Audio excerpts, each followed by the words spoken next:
The Ladder of Divine Ascent, an ascetic treatise by Abba John, abbot of the monks of Mount Sinai, sent by him to Abba John, abbot of Rythu, at whose request it was written. Step 20. On bodily vigil and how to use it to attain spiritual vigil and how to practice it.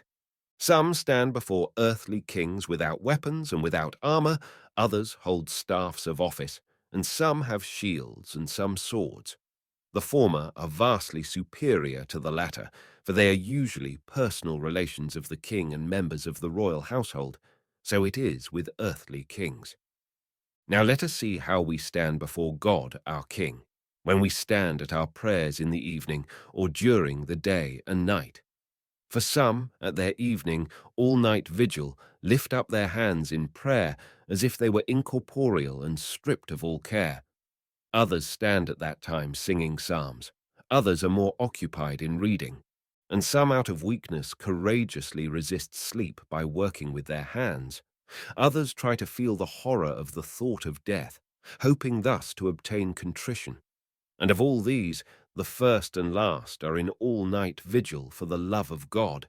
The second do what befits a monk, while the third go the lowest way. Yet God accepts and values the offerings of each according to their intention and power.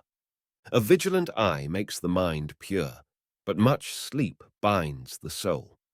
A vigilant monk is a foe to fornication, but a sleepy one mates with it.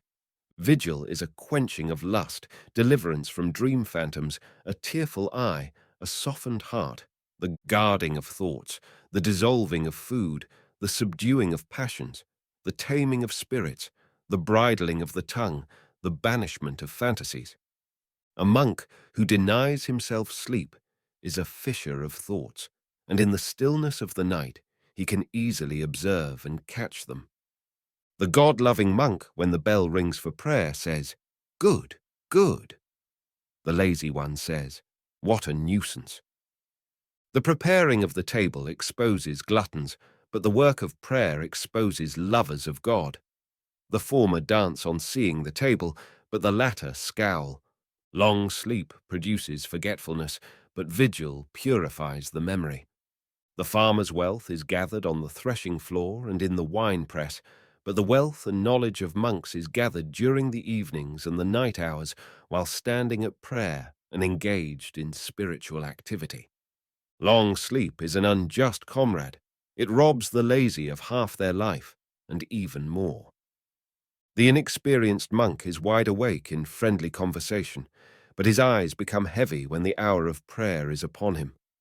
The lazy monk is famous and skilled at talking, but when reading is about to begin, he cannot keep his eyes open. At the sound of the trumpet, the dead will rise, and when idle talk is afoot, those who were asleep come to themselves. The tyrant's sleep is a crafty friend. When we are full of food, it often leaves us, but in hunger and thirst, it attacks us vigorously. It suggests that we should do handwork during our prayers, for it cannot otherwise foil the prayers of the vigilant. It first enters into conflict with beginners in order to make them negligent from the very outset, or to prepare the way for the demon of fornication. Not until we are freed from this should we beg to be excused common worship, for often shame keeps us from dozing. The hound is the enemy of the hares, and the demon of vainglory is the enemy of sleep. When the day is over, the vendor sits down and counts his profits, but the ascetic does so when the psalm singing is over. When prayer is finished, wait soberly, and you will see that swarms of demons, as if challenged by us, try to invade us after prayer with absurd fantasies. Sit and watch. You will see those who are in the habit of snatching away the first fruits of the soul. It may happen that continuous meditation on passages of the Psalms is prolonged into the hour of sleep, and it may happen that the demons put these passages into our mind in order to lead us to pride. I would not have mentioned the third case had not someone forced me to do so. The soul, which has spent all day unceasingly engaged with the word of the Lord, will love to be occupied with it in sleep too. For this second grace is in a special sense a reward for the first and helps us to avoid falls and fantasies. This is the 20th step.